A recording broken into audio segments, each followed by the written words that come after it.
Love you boss part 5 cute love story. రచయిత యశస్విని ఎస్ఎస్సివి గారు. కథలోకి వెళ్దామా? రవీంద్ర వెంటనే తన మేనేజర్కి కాల్ చేస్తాడు. కోపంతో ఊగిపోతున్నాడు.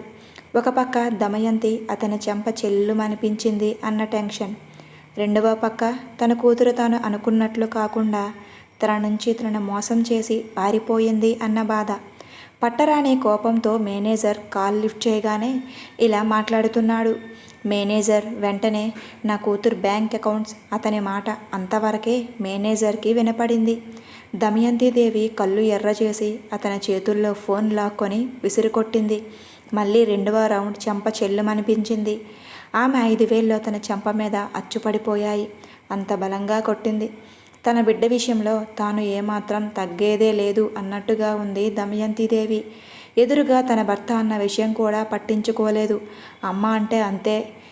తన కన్న బిడ్డల విషయంలో ఎవరి వారి మనుగడకు అడ్డొచ్చినా ఇక వారి పని అంతే. చివరకు అది తన భర్త అయినా వెనుతిరిగేదే లేదు.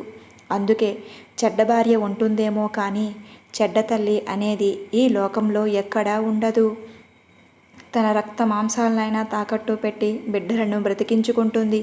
ఇది కేవలం మనుషులకే కాదు, సృష్టిలో ప్రతి ప్రాణి జీవన శైలిలో అమ్మస్థానం అమ్మదే. దమయంతిదేవి రవీంద్రతో మాట్లాడుతుంది. మీకు ఇంకా బుద్ధి లేదా? అక్కడ మీరు చేసే పనికి నా బిడ్డ కడుపు మార్చుకు తిరుగుతుంది. అది మీకు సంతోషం కలిగించే విషయమా? దేనికి ఈ డబ్బు సంపాదించింది మీరు? మన బిడ్డకు ఉపయోగపడే పనిని ఆ డబ్బు మీద దేనికి మీకంత వ్యామోహం? అంటూ కట్టలు తెంచుకున్న కోపంతో దమయంతిదేవి రవీంద్రను ప్రశ్నించింది. రవీంద్ర అంతటితో ఆగిపోయాడు. దమయంతితో ఏదో మాట్లాడాలి అని ప్రయత్నం చెయ్యసాగాడు. ఆమెను కూల్చేయడానికి ప్రయత్నిస్తూ అలా అన్నాడు. దమయంతి, అది కేవలం నీ కూతురేనా? నా కూతురు కాదా? దానిని ఇంటికి రాని. ఈ పెళ్లి వల్ల అది ఎంత సుఖపడుతుందో నేను వివరిస్తాను దానికి అన్నాడు రవీంద్ర నెమ్మదిగా. ఏమని దానికి చెబుతావు? ఏమని చెబుతావు? అమ్మా, నేను చేస్తున్న బిజినెస్లో ఈ పెళ్లి ముఖ్య భూమికను పోషిస్తుంది. అందుకని నువ్వు పెళ్లి చేసుకు తీరాలి అని చెబుతారా అని రెట్టించి అడిగింది దమయంతి. మీ వల్లనే నా బిడ్డ దూరం అయ్యింది. మీ వల్లనే అది మానసికంగా ఎంతో నలుగుతుందో మగవాడికి నీకేం అర్థమవుతుంది? ఛీ, నీ అంత స్వార్థపరుణ్ణి నేను ఎక్కడా చూడలేదు. నీ బిజినెస్ కోసం కన్న కూతురు కూడా ఒక వస్తువు అయిపోయింది నీకు అంటూ బోరుమని ఏడవసాగింది దమయంతి. నేను చెప్పేది అర్థం చేసుకో దమయంతి. ఏమిటి మీరు చెప్పేది? నేను చెబుతున్నా మీరు వినండి. మీరు అనే గౌరవం కూడా ఈరోజు నువ్వు నా దగ్గర కోల్పోయావు.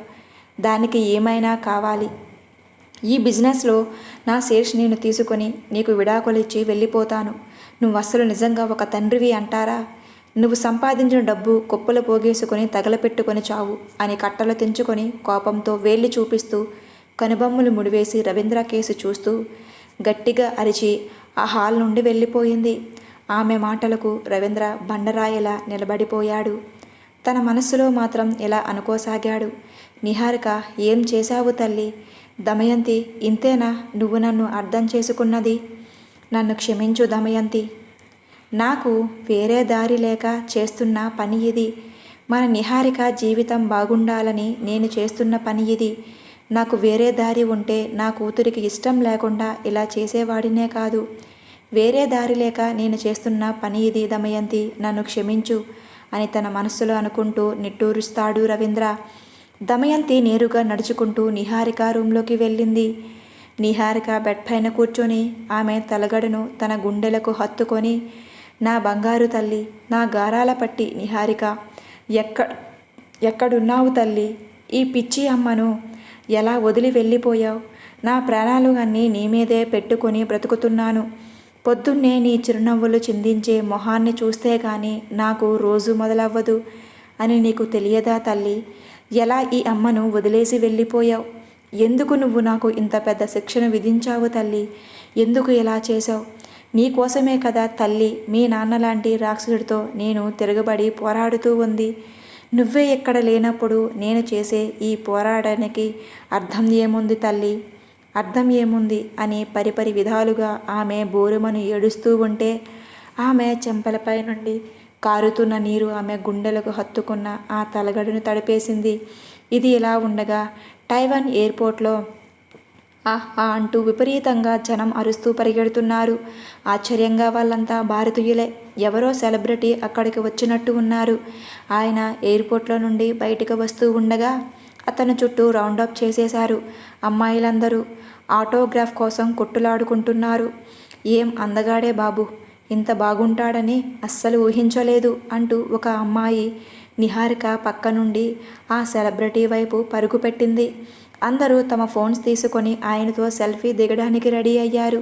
అతను 6 అడుగుల పొడగారు, నల్లటి కళ్ళు, ఒత్తైన నల్లటి జుట్టు, దట్టమైన కనుబొమ్మలు, విశాలమైన నుదురు, పదునుగా ఉండే ముక్కు, అతని ఎర్రని పెదవులపై వెలసే చిరునవ్వు ఎటువంటి అమ్మాయిని అయినా పడేస్తుంది. బ్లూ కలర్ బ్లేజర్లో మెరిసిపోతున్నాడు అతను. Jayadev sir, heartly congrats sir. మీ సినిమా మేము ఇక్కడ పిచ్చి పిచ్చిగా చూస్తాం సార్. టైవాన్లో మీ ఫ్యాన్స్ అసోసియేషన్ ప్రెసిడెంట్ నేను అని ఒక అమ్మాయి మాట్లాడుతూ అతని పక్కన నిలబడి సెల్ఫీ దిగింది. జయదేవ్ సింగ్ ఒక సినిమా యాక్టర్. సరిగ్గా 25 ఏండ్లు ఉంటాయి. అమ్మ పంజాబీ, నాన్నగారు తెలుగువారు. జయదేవ్ వాళ్ళ నాన్నగారిది హైదరాబాద్. ఐఐఎం అహ్మదాబాద్లో చదివే సమయంలో జయదేవ్ అమ్మగారిని చూసి ప్రేమించి పెళ్లి చేసుకున్నారు.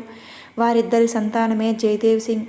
స్వతహాగా బిజినెస్ చేసే కుటుంబం వారిది. జయదేవ్ వాళ్ళ నాన్నగారు వెంకటవరరావు వెంకటేశ్వర మిల్స్ స్థాపించారు. జయదేవ్కి అది ఇష్టం లేక యాక్టింగ్ ఎంచుకొని పెద్ద హీరో అయ్యాడు అన్నమాట. సార్, మీరు హీరోగా చేసిన నా ప్రేమ నీతోనే మూవీ నాకు ఎంతగానో నచ్చింది సార్. అందులో మీరు రాతోడుగా చక్కటి హావభావాలు పలికించారు. మీతో పెయిర్ అయిన పుష్పమై అయితే సూపర్ సార్ అని అంటూ జయదేవ్తో సెల్ఫీ దిగింది ఇంకో అమ్మాయి. సార్, మీరు నటించిన ఆ horror story kiss of the devil అయితే అదిరిపోయింది సార్.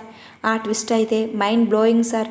విద్యాధర రాజుగా మీరు క్యారెక్టర్గా సెట్ అయిపోయారు sir. Super sir, super.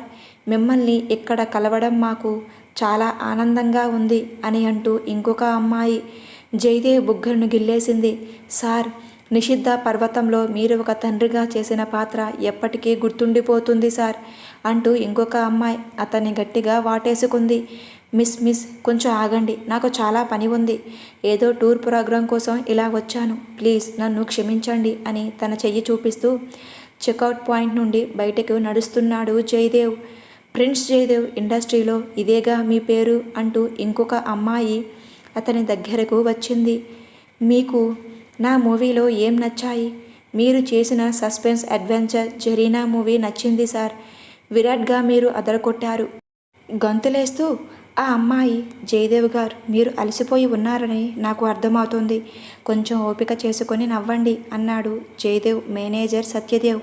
Hi, నన్ను సోషల్ మీడియాలో ఫాలో అవుతూ నా సినిమాస్ని అభిమానిస్తూ నన్ను మీ గుండెల్లో చేర్చుకున్న మీకు ధన్యవాదాలు తెలుపుకుంటున్నాను అని అందరి చెయ్యి ఊపుతూ ఫ్లయింగ్ కిస్ ఇచ్చాడు ప్రిన్స్ జయదేవ్. అతను ఫ్లయింగ్ కిస్ ఇచ్చాడలేదు, అక్కడ ఉన్న వాళ్ళందరూ ఆ అందమైన నవ్వు చూసి ఫ్లాట్.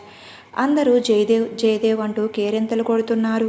ఇతను ఏదో పెద్ద ఫిలిం స్టార్లా ఉన్నాడు అని తన మనసులో అనుకుంది నిహారిక అక్కడ ఏం జరుగుతుందో తెలుసుకోవడానికి ఆ జనం దగ్గరికి వచ్చి చూసింది. తీరా చూస్తే ఒక అందమైన అమ్మాయి కారు ఎక్కి వెళ్ళిపోతున్నాడు. ఈ మాత్రం దానికి వీళ్ళందరూ ఎంత ఆపసోపాలు పడుతున్నారా? హ. కనీసం వేళలో అతని ఒక్కరి మొహమైనా తెలియదు. అలాంటిది ఎందుకు వీళ్ళకు ఎంత పిచ్చి ఇతనంటే? ఏమోలే, సిల్లీ అండ్ ఫన్నీ అని తన మనసులో అనుకుంది నిహారిక. భవిష్యత్తులో ఈ జయదేవ్ నిహారిక లవర్ అవుతాడు అని పాపం తనకు ఇప్పుడు తెలియదు కదా. జయదేవ్ వెళ్ళిపోగానే నిహారిక నేరుగా హోటల్కి వెళ్లకుండా ఒక షాపింగ్ మాల్కి వెళ్ళింది. అక్కడ ఒక ట్రాలీ బ్యాగ్, బట్టలు, తనకు కావాల్సిన పర్సనల్ వస్తువులు కొనుక్కుంది. హోటల్కి వెళ్ళిపోయింది. కాలం చాలా ఫాస్ట్గా గడిచింది. నిహారిక టైవాన్ చేరుకొని 1 రోజులు అయిపోయింది. అంటే 1 రోజుల నుండి ఆమె తన కుటుంబానికి దూరంగా ఉంది. తన ఫోన్ స్విచ్ ఆన్ కూడా చేయలేదు. ఎందుకంటే తన ఫోన్ స్విచ్ ఆన్ చేసిన మరుక్షణం తాను ఎక్కడ ఉందో రవీంద్ర కనిపెట్టేస్తారు. అందుకే తన ఫోన్ ఆన్ చేయడానికి కూడా భయపడుతుంది. నిహారిక ముందు ఇప్పుడు ఒక పెద్ద సమస్య వచ్చి పడింది. తన దగ్గర ఉన్న డబ్బు మంచినీళ్ళలా ఖర్చు అయిపోయింది. నెల రోజుల్లో చాలా ఖర్చు చేసేసింది. చాలా తక్కువ మొత్తం మాత్రమే ఆమె దగ్గర ఉంది ఇప్పుడు. ఆ సమస్య ముందర ఆమెకు ఇంకేవి పెద్ద సమస్యలు కావు అని అనిపించింది. అందుకని ఇతర విషయాలు ఆలోచించే దీనికి ఆమె మెదడులో చోటు లేదు. ఆ రిచ్ హోటల్లోనే నెల రోజుల నుండి ఉంటుంది నిహారిక. హోటల్ రెంట్కి, తన ఫుడ్కి చాలా ఖర్చు పెట్టేసింది.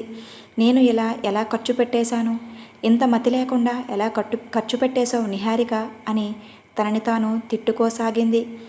తనకు ఇక ఏం చెయ్యాలో అర్థం కావడం లేదు. నిహారిక మొట్టమొదటిసారి ఇంటి నుండి దూరంగా వెళ్ళింది. ఇంటి దగ్గర యువరాణి జీవితం గడిపేటప్పుడు డబ్బు ఖర్చు పెట్టడమే తప్ప సంపాదించడం తెలియదు తనకి. రవీంద్ర మరియు దమయంతి దేవి ఆమె ఖర్చు పెట్టడం మాత్రమే నేర్పించారు, కానీ సంపాదించడం నేర్పలేదు. మరి అలా నిహారిక తనకై తాను జీవితంలో నిలబడలేకపోవడానికి కారణం తన తల్లిదండ్రులు.